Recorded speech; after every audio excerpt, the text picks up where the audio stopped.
As ações do e-commerce, Magalu, Via Varejo e B2W apresentaram uma queda nos últimos dias e quando a gente compara a performance dessas ações com as ações do varejo físico e dos shoppings, a gente viu algo bem diferente, né? Na contraparte, essas outras empresas apresentaram uma alta. E tudo isso está dentro de um ciclo, né? De um contexto macro que a gente está vivendo. Esse é o tema do vídeo de hoje, mas antes de começar, dá um like, se você ainda não é inscrito no canal, inscreva-se e ative as notificações. E vamos lá, né, pessoal? 2020 tem sido um ano extremamente volátil e o cenário macro, né, tem feito muito barulho dentro da performance das ações, né? A gente tem acompanhado isso desde o início do ano. Esse vídeo faz parte, né, de uma série de vídeos que se chama Comitê 2.0, que é um comitê de investimento onde estamos discutindo aqui tudo que está acontecendo e saindo muito da visão macro, né, dessas mudanças estruturais, Covid, quarentena, vacina, eleições. E o que a gente tem assistido, né, nesses últimos dias? Uma mudança naquela trajetória, né, naquela visão das empresas. Bom, quando a gente coloca aqui, né, o gráfico das ações do e-commerce dos últimos 30 dias, tive uma queda, né? Então, quando a gente pega essas Magalu caindo um pouco mais de 1%, Via Varejo caindo quase 3%, B2W caindo 22%, mas a gente vê que esse movimento de queda, né, que ocorreu aí principalmente nos últimos dias, pós, né, o anúncio de uma vacina aí que pode ter uma eficiência de 90%. Então, isso mudou um pouco o rumo dos mercados e dos ativos. E aí, quando a gente compara, né, com as ações do varejo físico, então eu coloquei aqui Lojas Renner, né, Centauro, Vivara, C&A e Guararapes, tá? Lógico que todas elas têm presença no e-commerce, mas quando a gente fala aqui, a gente está falando principalmente de business que tem exposição a lojas físicas, tá? A gente vê um movimento de alta, então Renner aqui subindo 18%, Centauro 10%, então a gente vê um movimento de alta generalizado, né? Tem alguma disparidade, entretanto, um movimento geral e o que a gente vê é essa relação pós o anúncio das vacinas.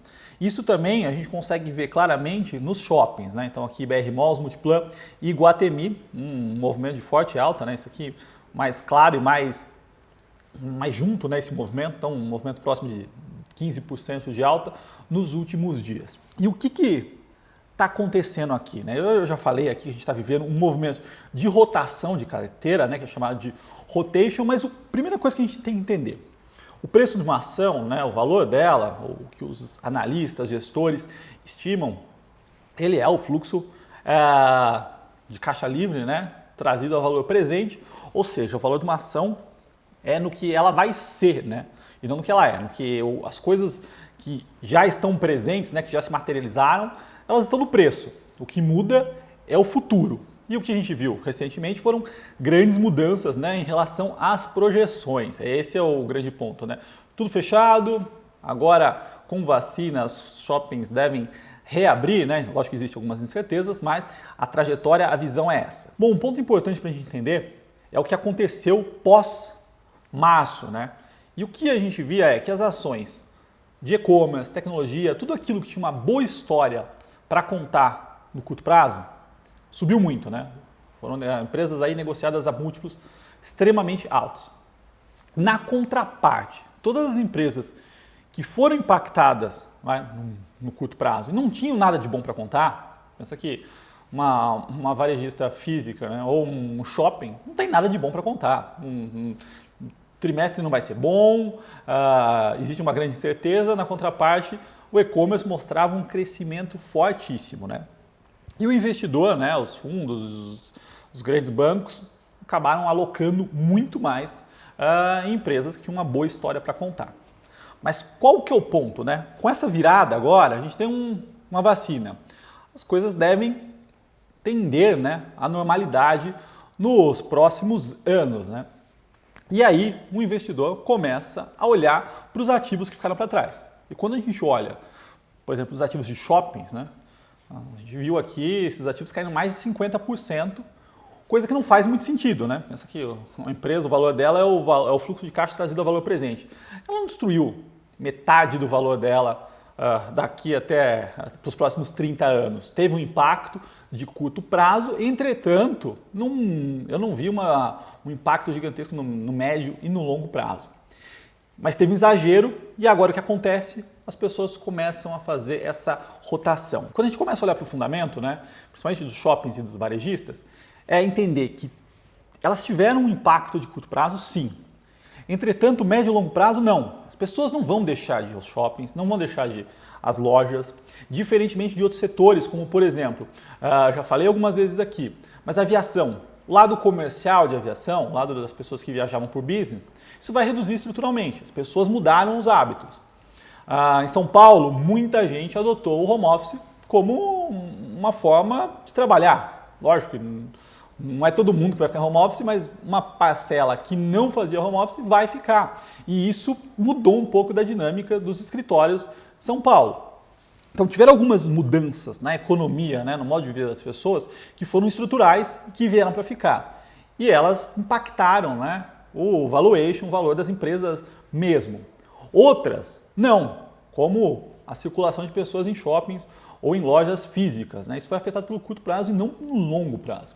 E aí o mercado sempre exagera, né? O mercado tem a péssima mania de perpetuar o presente, né? Então, final de março, começo de abril, todo mundo perpetuava o caos, como se aquilo fosse continuar pelos próximos anos, da mesma forma que no meio da euforia o investidor tende a perpetuar aquele cenário magnífico, né, quando a gente vive. Então esse é um ponto que o investidor tem que ficar atento. Bom, mas aí, né, o que a gente viu nos últimos dias foi a queda dessas ações do e-commerce.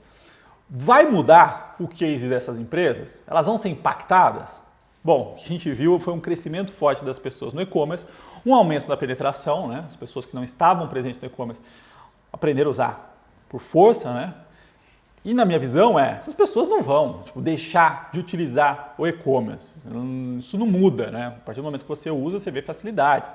Lógico que as pessoas não vão deixar de voltar a fazer o físico também. Mas a pessoa que começa a comprar no e-commerce, ela tende a continuar. Então não é uma mudança drástica, né? A mudança que está acontecendo é muito mais do lado dos gestores, né? Da rotação de carteira, do que de fato nas empresas. Quando a gente olha para o resultado das empresas, né, Magazine Luiza, B2W apresentaram resultados excelentes. Mesmo assim, a gente viu um movimento de realização. Na contraparte, o varejo, né, ainda não está apresentando uma forte retomada, né? São coisas diferentes, mas que o investidor está pagando é para frente. E uma coisa que é importante todo mundo entender, né, quando tem uma tese de investimento, quando o investidor está escolhendo uma ação, ele tem que entender que a empresa tem que ser boa, tem atratividades, né? Ela está descontada, mas para a ação andar, né? Tem que ter algum gatilho de curto prazo, tem que fazer que movimento ou que possível mudança vai fazer a ação andar. E o que a gente vê agora, né, é que essa mudança estrutural com a vacina vai impulsionar esse setor. Esse movimento de rotação está começando, esse fluxo tende a continuar. Então a gente deve ver essas ações do varejo físico e shoppings, né, performando melhor, tá, pessoal? Mas os resultados vão melhorar só a partir do ano que vem. Não é em resultado, mas sim em expectativa e performance aí por fluxo, tá? Então essa é a minha visão. Muita gente tem me perguntado em relação ao e-commerce, né? Essas ações B2W, Magalu, Via Varejo são queridinhas de muita gente e a gente está vendo esse movimento às vezes contrário. Mas o que está acontecendo é isso, não estou vendo um impacto aqui do lado do e-commerce, mas é sim uma mudança aí para os próximos anos e os investidores realocando. Bom, se você gostou desse vídeo, dá um like, se inscreva no canal e até o próximo.